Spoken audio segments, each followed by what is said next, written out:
Let us see the question.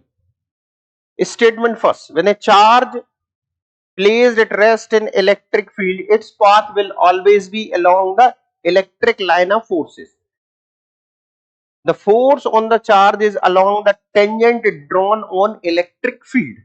तो सबसे पहले अपन समझते हैं कि बेसिक कॉन्सेप्ट क्या है. तो बेसिक कॉन्सेप्ट है property of electric line of forces.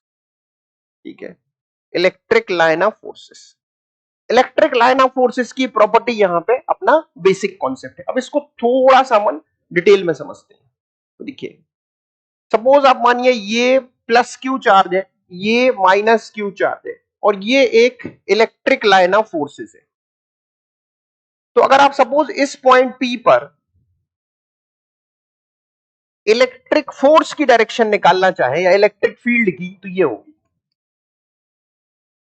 ये टेंजेंशियली होगी. ठीक है. अब अगर यहां पर आपने एक पॉजिटिव चार्ज रख दिया तो उसमें फोर्स इस डायरेक्शन में लगेगा क्यूई, और ये मूव इस डायरेक्शन में होगा. लेकिन जब ये थोड़ा सा आगे पहुंचेगा, सपोज करिए ये यहां पहुंचता है, तो इस पॉइंट पर जो डायरेक्शन होगी इलेक्ट्रिक फील्ड की वो चेंज हो जाएगी. लेकिन इसकी जो वेलोसिटी है वो पहले वाले प्रीवियस डायरेक्शन में होगी. तो इसका इफेक्ट ये पड़ेगा, अब आगे ये अलोंग द इलेक्ट्रिक फील्ड नहीं चलेगा, along the electric line of forces नहीं चलेगा. ठीक है. तो इसमें लिखा है when the charge is placed at rest in electric field its path will be always be along the electric field. तो ऑलवेज नहीं होगा, एक स्पेशल कंडीशन में हो सकता है, उसको अपन डिस्कस करेंगे, बट ऑलवेज नहीं होगा. ठीक है. तो ये पहला स्टेटमेंट जो है इनकरेक्ट हो गया. The force on the charge is along the tangent drawn on electric field, ये बिल्कुल करेक्ट है.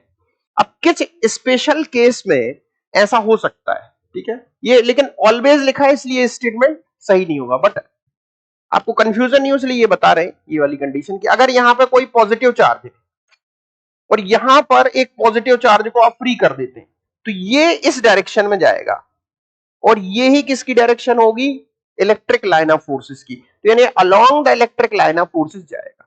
तो सिंगल पॉजिटिव या नेगेटिव चार्ज की इलेक्ट्रिक फील्ड या इलेक्ट्रिक लाइन ऑफ फोर्स है, तो उसमें इसकी डायरेक्शन हो सकती है किसमें, स्ट्रेट लाइन में, लेकिन ऑलवेज नहीं हो सकती. ठीक है.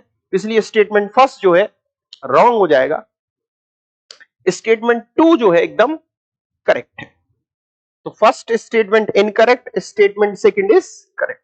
तो फाइनली जो आंसर हो जाएगा वो आपका डी हो जाएगा.